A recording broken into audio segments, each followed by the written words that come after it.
Well, with this weekend being the last long weekend of the summer, RCMP are urging people to be conscious of staying safe. With August long weekend being the busiest long weekend due to its proximity to the start of the school year, the RCMP say planning ahead is important.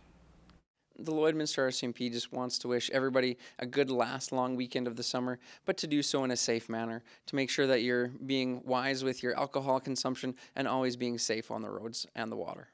They also say if you are taking some time on the water, to take many precautions as possible. A lot of times people will head out to the lake and enjoy one last trip on the boat.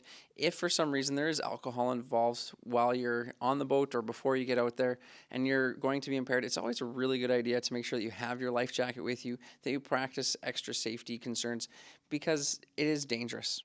The RCMP expect the lakes and beaches to be the most busy spots for this long weekend. Well, it's time for the annual Aqua Days in the city of Cold Lake this weekend. Here's Pete Jackson from Boom 95.3 with more in What's Happening.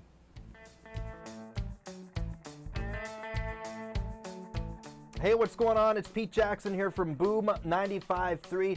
Here's what's happening in Cold Lake. And a big weekend in the city of Cold Lake. Of course, we've got the long weekend happening. And on Sunday, the city is hosting their annual Aqua Days celebration. It's going to be happening from 11 a.m. to 4 p.m. down at Kinnasoo Beach. And what people can expect, great family time event. So bring the kids down. And there's going to be everything for the kids like face painting, bouncy castles. They're going to have different kind of water inflatables that you can rent. And I believe that is free of charge for the day. So it's one of those days where you just want to get out to the beach, enjoy the lakeland, and enjoy hopefully a hot summer day. There's going to be a barbecue set up. There's going to be a little bit of entertainment, vendors, that sort of thing. Later on that night, right around dusk at the marina in Cold Lake, they'll have some fireworks. So that's Aqua Days in the city of Cold Lake.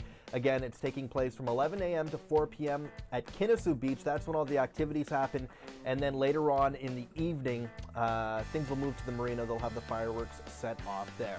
Now, coming up in a couple of weeks, Community Registration Day in the city of Cold Lake. And Community Registration Day is a great way to get to know what sports, events, clubs, and activities that the city of Cold Lake has to offer. So this one's going to be happening on August 25th at the Energy Center in Cold Lake. It happens from 9 a.m.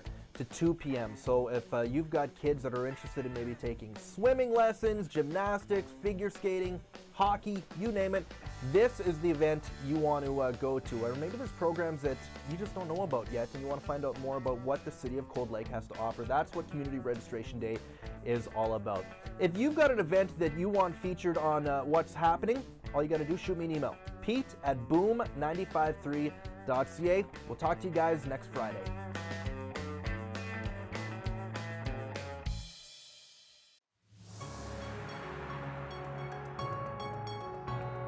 This is Newcap Sports. Well, weather conditions weren't ideal for Game 1 of the NSRBL Finals between the Border City Blue Jays and the Lloydminster Twins. However, both starting pitchers set the tone for a series that will likely be decided by which team can get hot at the plate. Josh Ryan has more. Bursts of rain extended the proceedings of Game 1 between the Border City Blue Jays and Lloydminster Twins, a contest that ended how it began, as a pitching battle that the Jays narrowly won in a one-run shutout. It's pretty sweet. We want to beat these guys bad, and they're a good team, and like we know we got to go out and bring our A game, and it's fun. It's fun playing good baseball. The Twins were unable to capitalize on multiple opportunities, including having runners on second and third in the final inning. Kind of been the story through the playoffs. Our pitching's been really good, and we've just struggled to score runs, so which was the case tonight. The Jays came into the series with a different obstacle, having to try and conserve pitching ahead of the provincial championship next weekend. I got to start Game 1, which wasn't our number one plan, but it's how it ended up, and it did work. Midway through the contest, gameplay came to a halt after a wild pitch caught Ty Plendowski in the head. However, both he and the respective teams continued on moments later. You never want to hit a guy in the head, but it happens. After that, you pretty much got to take a guy out, I think, and give him the rest of the game off. We got some depth on the bench that we can put in at any time. Both teams have plenty of time to regroup before Game 2 on Tuesday, where the Jays ending the series and the Twins extending it will come down to the same factor: scoring runs. If our bats come alive, we'll be in pretty good shape, I think.